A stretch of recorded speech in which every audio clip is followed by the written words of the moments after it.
जो राज शासन है वो बना रहे, उस पर कोई आक्रमण ना करे,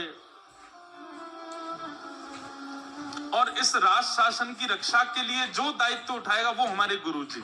सब लोग इधर देखो, बहुत सावधानी से सुनो। मतलब गुरु भी स्वार्थ से ही बनाते थे। तो पृथ्वीराज राजा ने तारानाथ जी को अपना गुरु बनाया, लेकिन उनकी पत्नी वो वैष्णव थी। उनके गुरु जी थे कृष्णदास पेहारी जी। ठीक है, पति पत्नी के गुरु अलग होना, ये इसमें कोई दोष नहीं है। अगर पत्नी हरिदासी है और पतिदेव रामानंदी हैं, या पतिदेव गौड़िया वैष्णव है और पत्नी जो है वो हरिवंशी है, कोई दिक्कत नहीं है। दोनों वैष्णव हैं तो अच्छा है।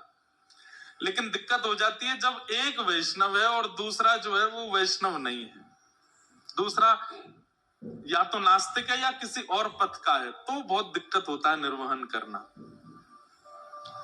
इसलिए हम निवेदन करते हैं कि भाई अभी जितने युवा हैं, अगर तुम वैष्णव हो तो भाई घर वालों से ये कह दो, पैसा वाला हो, सुंदर हो, धनवान हो, पढ़ा लिखा हो, ये सब बात की बात, वैष्णव हो। वैष्णव वैष्णव साथ रहे तो ज्यादा अच्छा है। तो पत्नी तो थी वैष्णव, लेकिन श्री पृथ्वीराज जी महाराज जो थे वो तांत्रिक गुरु जी के चेला थे। कभी बलि चढ़वाते थे उनसे, कभी आधी रात बुलवा करके भिन्न भिन्न प्रकार के हवन करवाते थे, कभी कुछ करवाते कभी कुछ करवाते। और पृथ्वीराज का तांत्रिक विद्या से राज शासन बचा भी हुआ था। उसको और विश्वास हो गया अपने गुरुजी में। अपने गुरुजी से रोज कहते थे, गुरुजी आप मेरे घर कभी प्रसाद पाने आओ।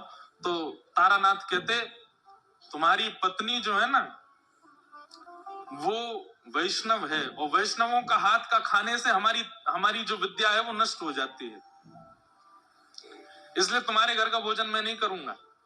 पहले अपनी पत्नी से कहो मुझसे दीक्षा लेवे, मेरी चेली बने, तब मैं आऊंगा घर पे।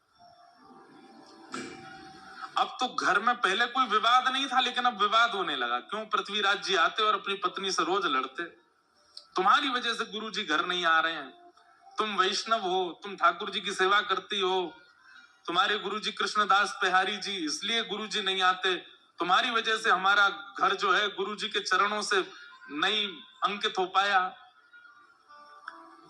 अब पत्नी कहे मुझे आपके गुरु जी से कोई दिक्कत नहीं, आप किन्हीं को भी भजो, लेकिन अब मैं एक बार दीक्षा ग्रहण कर चुकी, मैं वैष्णव परंपरा में आ चुकी, मैं कैसे त्याग दूं?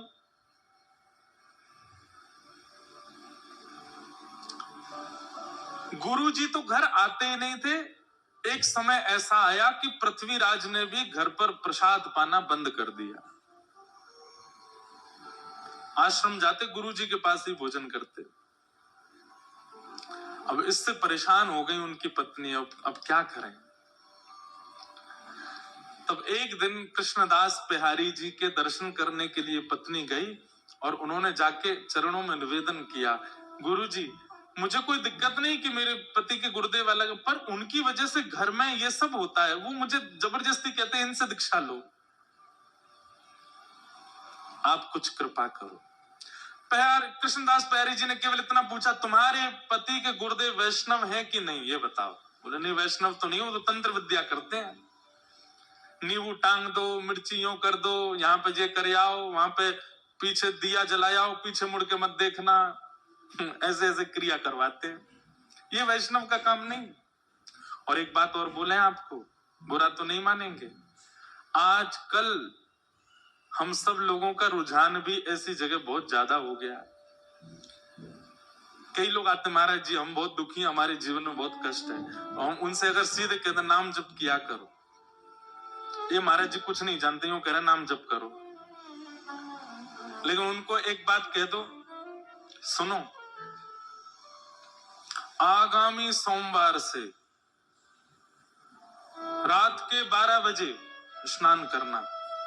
अच्छा, फिर कोरे वस्त्र पहनना जो पहले नहीं पहने हों, ठीक है, और बाल गीले ही रहने देना, सुखाना मत, कोई है नहीं, ऐसे ही है, बाल गीले रह, अच्छा ठीक है, गीले रहेंगे। शैम्पू लगाएं कि नहीं? लगा लेना। और फिर एक शुद्ध आसन लेना, उस पर बैठ जाना। अच्छा, सीधे बोल दिया आसन पे बैठ के नाम जप, तो भी नहीं, आगे 2 पात्र रखना। एक पात्र में पूड़ी रखना, दूसरी पात्र में रोटी रखना, एक पात्र में अचार रखना, दूसरे पात्र, ऐसे 2-4 आइटम बता दो। और फिर बैठ करके हरे कृष्ण कृष्ण कृष्ण हरे हरे, हरे राम राम राम, इसकी 108 माला करना। सांचे गुरु जी हैं, बिल्कुल बिल्कुल सही बता। गीले बाल, नए वस्त्र, रात के 12 बजे, बस इसलिए नाम जप हो जाएगा। महाराज जी, पूड़ियों का क्या करना है? सुबह उठ करके गैया को खवा देना, तुम्हारे सारे संकट मिट जाएंगे। बस महाराज, दीक्षा कब दे रहे हैं गुरु जी आप तो ज्यादा जानकार हैं। मतलब हमको सीधे सीधे कह दिया जाए कि नाम जप से कल्याण होगा, तो हम लोगों में विश्वास नहीं उठता। और वही बात यदि 4 जगह घुमा करके कुछ ऊटपटांग बातें बोल के कह दी जाए तो हम मान लेते हैं।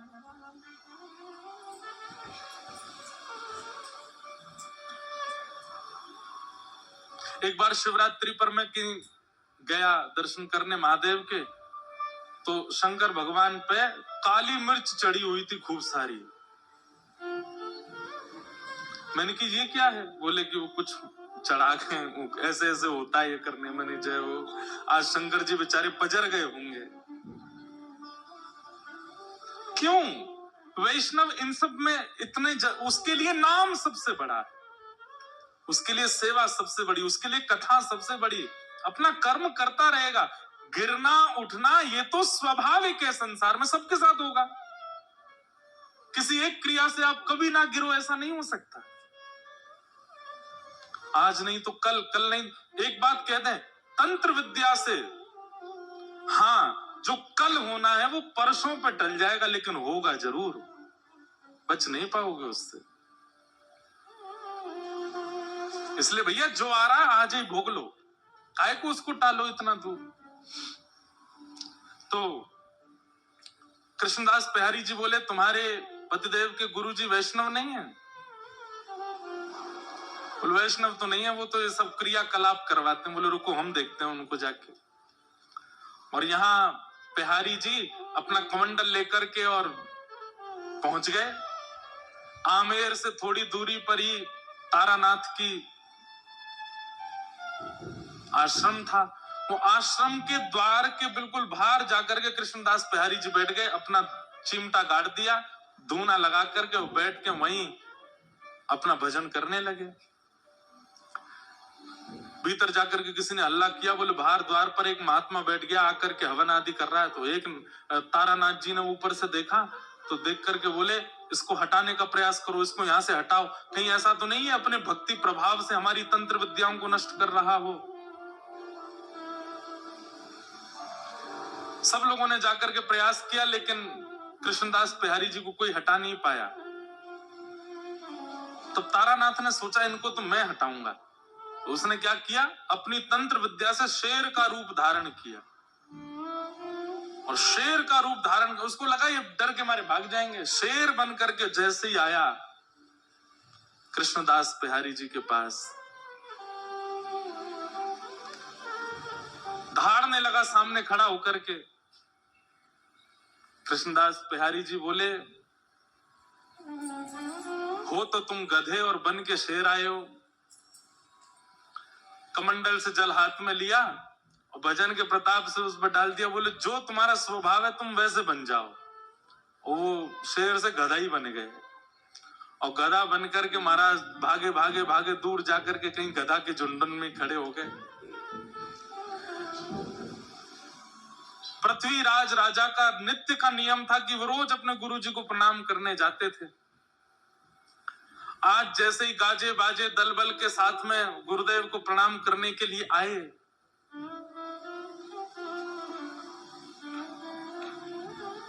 तभी पृथ्वीराज राजा ने देखा कि गुरुदेव के आश्रम के द्वार पर कोई महात्मा बैठा है, और मंदिर के जितने और संत थे वे सबरे हाथ जोड़ करके रो रहे हैं सामने बैठ के। पृथ्वीराज अपने घोड़े से उतरे, बोले कि क्या हुआ और ये महात्मा कौन है, गुरु जी कहाँ है? बोले हमारे गुरुजी शेर बन के आए थे इनको डराने के लिए, पर इन्होंने कुछ कर दिया, गुरुजी मिल नहीं रहे, पता नहीं कहां चले गए। पृथ्वीराज रोने लगा, गुरु के प्रति बड़ी निष्ठा थी उनकी।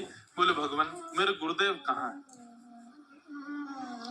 बंधु एक बात और कहें, गुरु की परख भी कथा से होती है। हम दीक्षा नहीं देते अभी, बहुत सारे बच्चे चाहते हैं कि दें, हम कहते पहले कथा सुनो, और कथा सुनते सुनते सुनते सुनते एक दिन ऐसा होगा, या तो स्वप्न में, या तो अनुभव में, या तो दृष्टि में। अभी क्या होता है कि कथा से आपके ऊपर प्रभाव ऐसा पड़ता है, आपको लगता है यही गुरु जी बढ़िया है, इन्हीं कोई गुरु बनाओ जो कथा सुना रहे। नहीं, ये गुरु शिष्य का संबंध प्रभाव देख करके नहीं करना है। गुरु जी अपने आप आपके चित्त में प्रकट होंगे, अपने आप आपको ऐसा कुछ होगा, जिनकी दृष्टि, जिनका स्वभाव, जिनकी चाल चलन, जिनका रूप, जिनकी वाणी आपको स्थिर कर दे, और कोई भावना चित्त में प्रकट ना हो, समझ जाओ वही आपके गुरु हैं। उन्हीं के प्रति गुरु भाव रखो, गुरु निष्ठता रखो।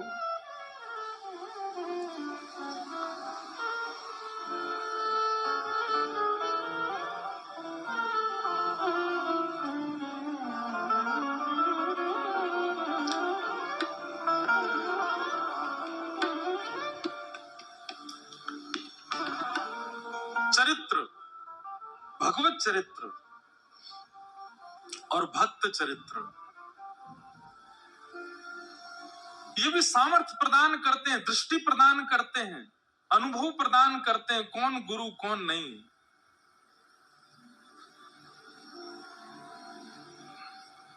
बहुत सावधानी से सुनो।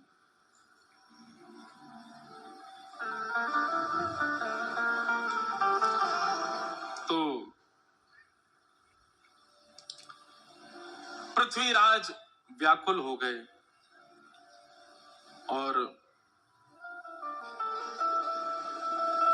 व्याकुल होकर के श्री कृष्णदास बिहारी जी से पूछने लगे कि महाराज मेरे गुरु जी कहां हैं, ये बताओ।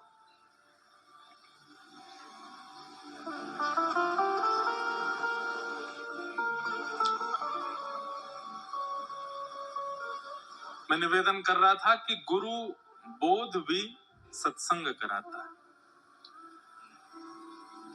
कई बार कई लोग ऐसे प्रभाव में पढ़ करके भी गुरु बना लेते हैं, और फिर बाद में उनको लगता है कि शायद हमारे जीवन में परिवर्तन नहीं हो पाया। गुरु वही जो हरि सो मिलावे, गुरु वही जो भक्ति मार्ग दिखावे, गुरु वही जो वृंदा विपिन बसा दे, जो वृंदावन बसा दे, सब छुड़वा दे, तो वृंदावन ही प्रिय लगने लग जाए, वही गुरु है। गुरु वो नहीं जो अपनी आराधना प्रधान रखे। कई लोगों के वचन ऐसे होते हैं कि उनके वचनामृत सुन के वो प्रिय लगने लगते हैं, पर वचनामृत वो श्रेष्ठ जिनके वचनामृत से श्री कृष्ण प्रिय लगने लगे, जिनके वचनामृत से श्री जी प्रिय लगने लगे, वो वचन श्रेष्ठ। तो पृथ्वीराज गलत गुरु बना चुके हैं अपने जीवन में। आज बिहारी जी के सामने जाकर के बोले महाराज मेरे गुरु जी कहां हैं, मैं आपसे कुछ नहीं चाहता, अपने पूरे आमेर के किले को आपके चरणों में न्यौछावर कर दूंगा, बस मेरे गुरुदेव का पता बता दीजिए वो कहां है।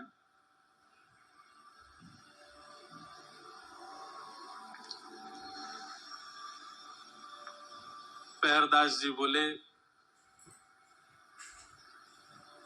तुम्हारे गुरुजी अब गधा बन गए।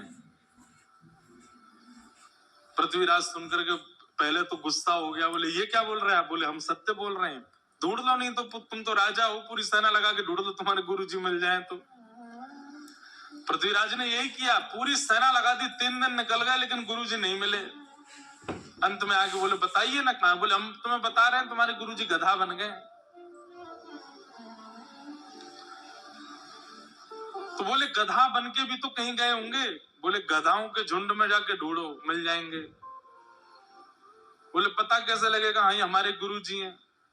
तो तुम्हारे गुरुजी क्या करते थे? कानन में कुंडल पहनते थे, पैरों में कड़ूला, हाथ में कड़ूला पहनते थे। बोले हाँ, जो 4 कड़ूला वाले कान में कुंडल वाला गधा वही तुम्हारे गुरुजी हैं, जाओ ले आओ।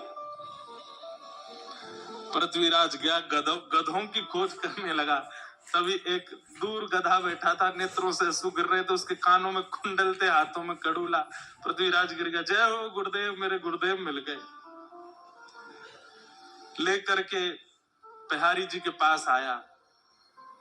बोले आपने क्या कर दिया मेरे को? बोले देखो, हम तुम्हारी नेत्र खोलना चाहते हैं। ये तंत्र विद्या में पड़े हुए और दुनिया भर के इन सब कार्यों में पड़े हुए ये गुरु नहीं हो सकते हैं। गुरु वही जो हरि सो मिलावे। क्षमा कीजिए, एक तो आपकी भी गलती है, आपकी नहीं मतलब हम तो दुनिया को ही कह रहे हैं, गलती है कि हम गुरु से भी केवल अपने जिज्ञासाएं ही क्यों पूछते हैं। हमारे घर में सब सुखी हो जाए, सब अच्छा हो जाए, यही याचना क्यों करते हैं? कभी ये क्यों नहीं कहते कि चलिए भले ही हमारे घर में सब कलेश हैं, हमारे घर में सब व्यथित है, हमारे काम नहीं बनते, पर ये सब छोड़िए, ये बताइए हरि कब मिलेंगे, ठाकुर जी कब मिलेंगे?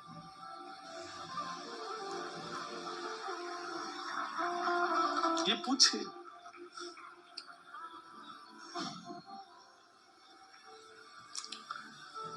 बिहारी जी ने कहा तुम्हारे गुरुजी तंत्र विद्या बहुत जानते थे, इनसे कह दो अपने आप अपने रूप में आ जाएं। तो गधे को पकड़ के अब पृथ्वीराज कह रहे गुरुजी आप आ जाइए अपने रूप में, दिखा दीजिए इनको। गुरुजी सिर हिलाने लगे, बोले मैं नहीं आ पा रहा हूं। तो बिहारी जी के चरणों में कहा कि मेरे गुरुदेव को पुनः आप मानव बना दीजिए, मैं वचन देता हूं मैं आपका शिष्य हो जाऊंगा, मैं वैष्णव हो जाऊंगा, पूर्ण वैष्णव हो जाऊंगा। तब बिहारी जी ने कमंडल से जल लेकर के छिड़का और तारानाथ अपने पूर्व रूप में व्यवस्थित हो गए। पृथ्वीराज जी तो क्या दीक्षा लेंगे, तारानाथ ने पहले दीक्षा ली कृष्णदास बिहारी जी से, और अपने जीवन के सारे जो उनके तंत्र आदि थे सब छोड़ दिए और जीवन भर फिर वैष्णव भाव से हरे कृष्ण कृष्ण नाम महामंत्र में ही रहे। और यह देख करके पृथ्वीराज राजा ने भी उनसे दीक्षा ली। अब घर में मानो जैसे ठाकुर जी किलोल करने लगे, क्योंकि पत्नी भी वैष्णव है और पृथ्वीराज भी वैष्णव है और श्री कृष्णदास बिहारी जी उनके गुरु। पृथ्वीराज नृप कुल वधू भक्त भूप रत्नावती। ऐसे पृथ्वीराज जी की कुल वधू हुई कौन? भक्तमती, भक्त भूप रत्नावती, भक्तों की राजा श्री रत्नावती जी। रत्नावती जी का स्वभाव कैसा है? कथा कीर्तन प्रीत भीर भक्तन की भावे। 2 प्रकार की भक्ति पद्धति होती है, एक तो होती है साधक पद्धति और एक होती है भक्त पद्धति। साधक पद्धति में आप जितना हो सके आपको एकांत में रहना पड़ेगा, ना लोगों से मिलिए, ना किसी के प्रसंग में जाइए, ना किसी को अपने पास बुलाइए, जितना हो सके एकांत में रहकर के भक्ति मार्ग को चुनिए। ये साधक पद्धति है, एकांत वासा। और दूसरी पद्धति होती है भक्ति पद्धति, जो हम लोग कर रहे हैं। भक्ति पद्धति में अकेले नहीं रहना है। इसमें क्या करना है? तो अकेले नहीं रहना, तो कैसी भीड़ में रहना है? बोले हरि नाम गाने वाले, हरि स्मरण करने वाले, हरि तिलक लगाने वाले, हरि जी को भजने वाले, ऐसे चारों ओर इर्द गिर्द वैष्णव बैठे हो, बीच में हम रहें, ऐसों के बीच रहना। कथा कीर्तन प्रीत भीर भगतन की भावे। कथा कीर्तन में रुचि होना और भक्तों की भीड़ देख करके हृदय में अति आनंद होना। इतने सारे वैष्णवों को देख करके मन प्रफुल्लित हो जाए। किसी अन्य के माथे पर वैष्णव तिलक देख करके, कंठ में वैष्णवी माला देख करके आपके चित्त को अत्यंत आनंद होता हो। हम ये बात भैया बहुत कहते हैं कथा में कि जैसे ही कपाट खुलते ही राधा रमन जी को देखते ही आपकी भुजाएं खड़ी हो जाती है, रोंगटे खड़े हो जाते हैं, मुख से नाम स्मरण प्रारंभ होता है, बोल राधा रमन लाल की। ऐसे ही राह चलते भाई कोई भक्त को देख करके रेलवे स्टेशन, बस स्टैंड पर या एयरपोर्ट पर कोई वैष्णव देखा और कोई लज्जा ना करी, तुरंत बोले महाराज श्री राधा वल्लभ लाल की। उसके तिलक स्वरूप को देख करके आप इतने प्रसन्न हो गए। समझो अब आप ठाकुर जी के मिलन के बहुत समीप आ चुके हो, क्योंकि जो सुख आपको ठाकुर को देखने में प्राप्त होता है वही सुख आपको वैष्णव भेषधारी को देखने में प्राप्त होता है।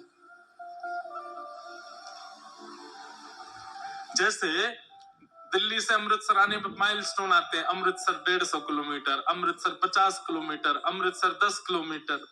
जैसे जैसे किलोमीटरों के साइन बोर्ड आते हैं राहत मिलती है। ठीक वैसे ही भक्ति पथ पर ये एक साइन बोर्ड है कि एक अन्य वैष्णव को देख करके आपके चित्त को बहुत शीतलता मिलती है, बहुत आनंद मिलता है।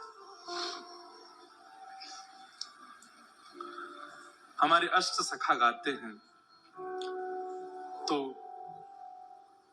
राजा माधव सिंह जी की पत्नी श्री रत्नावती अपनी टेक नहीं तारी। चरित्र ऐसे प्रारंभ होता है कि एक वैष्णव का संस्पर्श भी यदि जीवन में है तो ठाकुर जी उसके माध्यम से भी आपको प्राप्त कर सकते हैं। बहुत सावधानी से सुनिए सब लोग। एक पूर्ण वैष्णव भी यदि जीवन में आ जाए और उसका संस्पर्श प्राप्त हो जाए तो उसकी कृपा से भी भगवत प्राप्ति संभव है।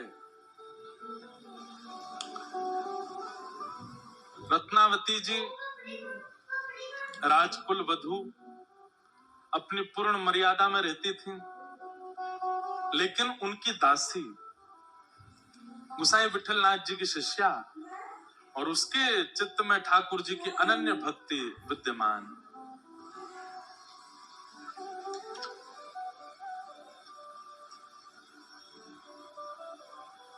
सेवा में रहती वो दासी कभी कभी बैठती सेवा से निवृत्त होकर के किसी खंबे से टेक लगा करके हे माधव, हे मधुसूदन, हे मुरारी, हे कृष्ण, हे वृंदावनेश ऐसे नाम उच्चारण करती। और केवल नाम उच्चारण नहीं करती, ज्यों-ज्यों नाम उच्चारण करती त्यों-त्यों उसके चित्त में छवि बन जाती और वह छवि उसके रोम रोम को पुलकित करते हुए नेत्रों से नीर बन करके बहने लग जाती।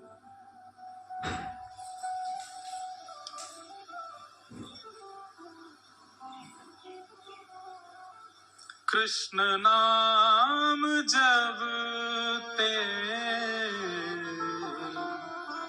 सुनु रियाली भूली रे भवन में तो बाबरी भई रे। कृष्ण नाम जपते सुनु रियाली।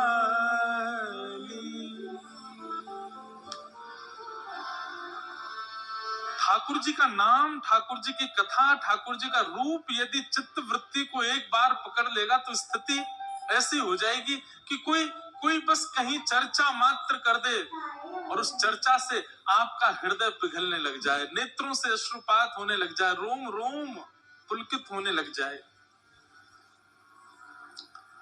उस दासी की ऐसी स्थिति और रत्नावती जी उसकी स्थिति को देखती थी। कृष्ण, माधव, मुरारी, मधुसूदन नाम आदि उच्चारण करती और बस बैठी बैठी रुदन करती रहती। रत्नावती जी का हृदय इतना कोमल, इतना सीधा, अभी जानती नहीं है कि जिनका नाम बोलती है वो है कौन, लेकिन उस दासी की स्थिति देख करके रत्नावती जी के भी नेत्र सजल हो जाते हैं।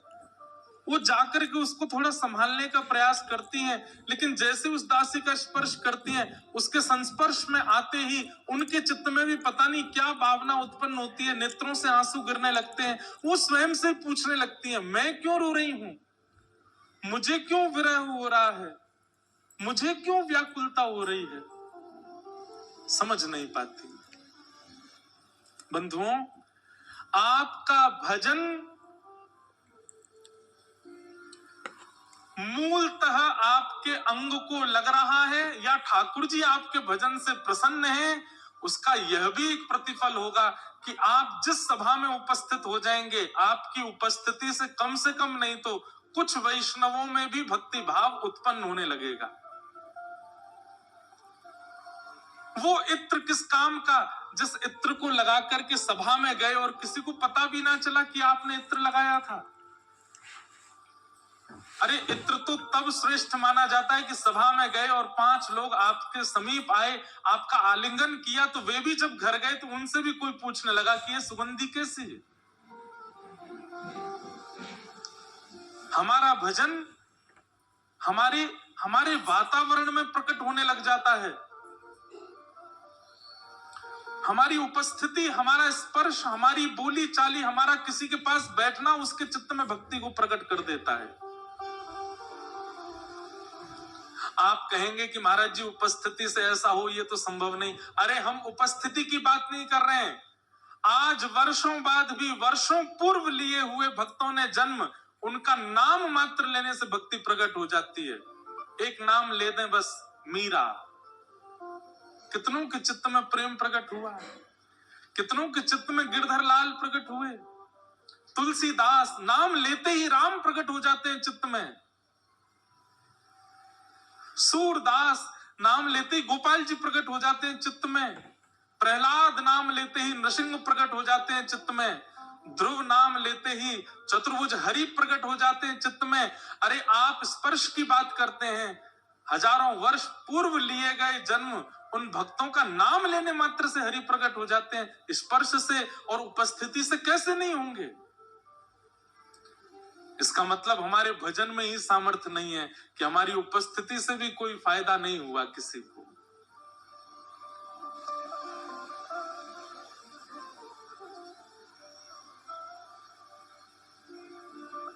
हमारे वृंदावन के, हमारे बरसाने के, नंदगांव, गोवर्धन के ऐसे कई भजनानंदी महात्मा है, यदि वे अभी उपस्थित हो जाएं पंडाल में, उनकी उपस्थिति मात्र से पूरे पंडाल के वैष्णव भक्तों में एक अद्भुत प्रेम का संचार हो जाएगा, उपस्थिति से। क्योंकि भजन भाव, भजन बल है जीवन में।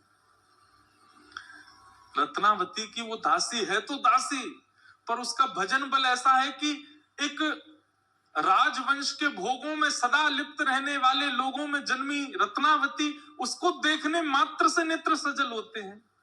और स्पर्श करके तो रत्नावती ऐसी व्याकुल हो गई, स्वयं से पूछ रही हैं, मैं क्यों रो रही हूं, मुझे इतना रोना क्यों आ रहा है? अरे नाम तुम बोलती हो, नेत्र मेरे सजल क्यों होते हैं? दासी को जब चेतना आई, तब वह बताती है कृष्ण कौन है, उनका स्वरूप कैसा है, उनको मधुसूदन क्यों कहते हैं, वो वृंदावनेश कैसे हैं, वृंदावन की शोभा कैसी, वृंदावन में यमुना जी कैसी, वृंदावन के लता गुल्म पत्र कैसे, श्री किशोरी जी के साथ नित्य विहार कैसा, ये सब लीलाएं सुनाती और रत्नावती नेत्र बंद करके श्रवण करती है।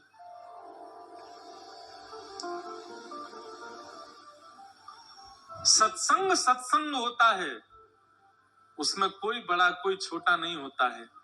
एक दासी की कृपा से एक महारानी भक्त हो गई, ये रत्नावती जी के चरित्र में आता है।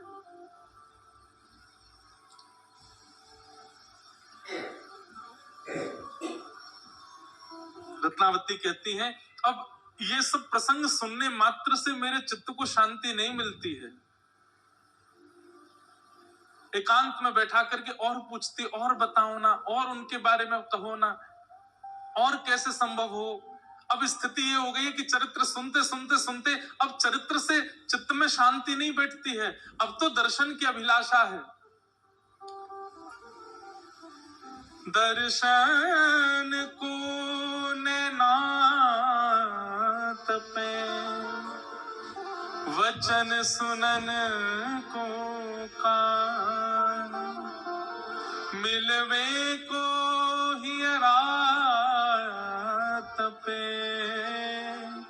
हिय के जीवन प्राण गोवर्धन वासी सांवरे तुम बिन रयो न जाए गिरिराज लड़ते लाढ़ले तुम बिन रयो न जाए। एक बात कह दें, अनुचित लगे तो क्षमा, पर कथा में यदि कथा सुन के व्याकुलता नहीं हुई भगवत मिलन की तो कथा कहां सुनी आपने। जोशी जी कथा करने आते हैं नित्य मीराबाई के यहाँ, और नन्ही सी मीरा सामने बैठ करके कथा सुनती है। कथा करने के बाद जब जोशी जी जा रहे होते, सब लोग आकर के प्रणाम करते हैं जोशी जी को, पर मीरा आकर के उनका कुर्ता पकड़ लेती है और कहती है मेरे एक प्रश्न का उत्तर दीजिए ना। जोशी जी सोचते हैं छोटी सी लाली ज्यादा से ज्यादा क्या पूछेगी, कहो मीरा क्या प्रश्न है। नेत्र सजल हैं छोटी सी मीरा के, बड़े बड़े नेत्रों में अश्रुबिंद, और कहती है आप जिनकी कथा सुनाते हो, आप जिनके बारे में मंच पर बैठ के बोलते हो, जिनके गुण ऐसे, कर्म ऐसे, रूप ऐसा, स्वभाव ऐसा, ये जिनके बारे में आप बोलते हो, ये मुझे कब मिलेंगे, ये मुझे कब मिलेंगे। ऐसी जिज्ञासा आज तक जोशी जी से किसी ने नहीं की है जैसी वो छोटी सी मीरा कर रही है। और यही सत्संग का फल है कि सुनने वाले श्रोता के चित्त में वो व्याकुलता प्रकट हो कि मुझे कब मिलेंगे श्याम।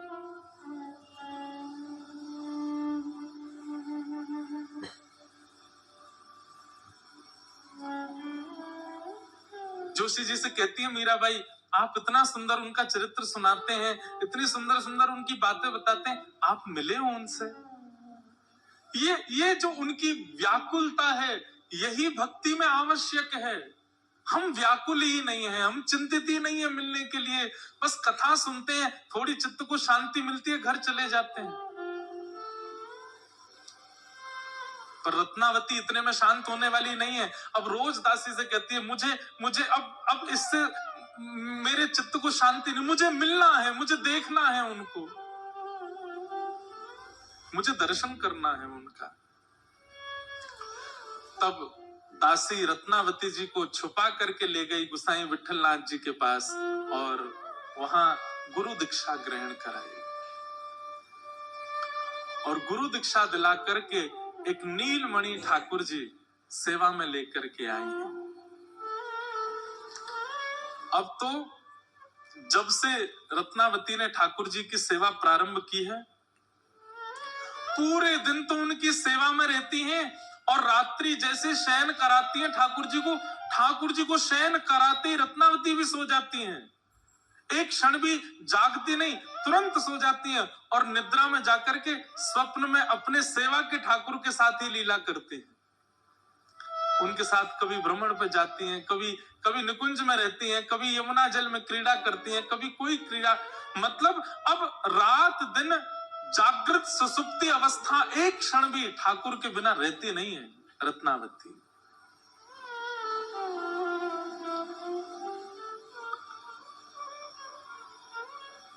दिन रात ठाकुर जी की सेवा में रहती है। बंधुओं, मुझे आश्चर्य होता है इस चरित्र में कि एक दासी, उसके प्रति सदैव दासी का ही भाव रहता है बड़े लोगों का, लेकिन उस दासी की स्थिति और भाव देख करके एक महारानी इस भक्ति की अवस्था में पहुंच गई। आप इससे क्या समझते हैं? रत्नावती भक्त नहीं बनना चाहती है, रत्नावती भक्ति मार्ग में नहीं आना चाहती है। इतने सामान्य से प्रयास से एक महारानी भक्त बन जाती है, इसका यही रूप है। वो नहीं भक्त बनना चाहती है, ठाकुर जी उसको भक्त बनाना चाहते हैं। ठाकुर जी चाहते हैं कि ये मेरी सेविका हो, ये मेरी दासी हो। श्रीमद् भागवत के 10वें स्कंद में भक्तों के लक्षण बताए गए और उनमें परम भागवत के लक्षणों में यही बात कही गई है कि उनको हरि प्रिय है, ये भक्त नहीं है। परम भागवत कौन है? बोले हरि को जो प्रिय है वो परम भागवत है। एक बात हम कह दें, हमको कोई इस बात को कहने में संकोच नहीं है, हम सबको हरि प्रिय हैं, पर हम में से कुछ ही होंगे जिनको हरि प्रेम करते हो, जो हरि के प्रिय। हमारी भक्ति की स्थिति इतनी ही है कि हमको हरि और अच्छे लगते हैं और अच्छे लगते हैं और प्यारे लगते हैं, पर हरि को हम कब प्यारे लगेंगे? रत्नावती को हरि प्रिय नहीं है, हरि को रत्नावती प्रिय है। आप बड़े बड़े महापुरुषों की कथा सुनकर के भी हरि प्रिय नहीं बन पाते, वो दासी के प्रवचन सुनकर के हरि प्रिय बन जाती हैं। ठाकुर जी की दृष्टि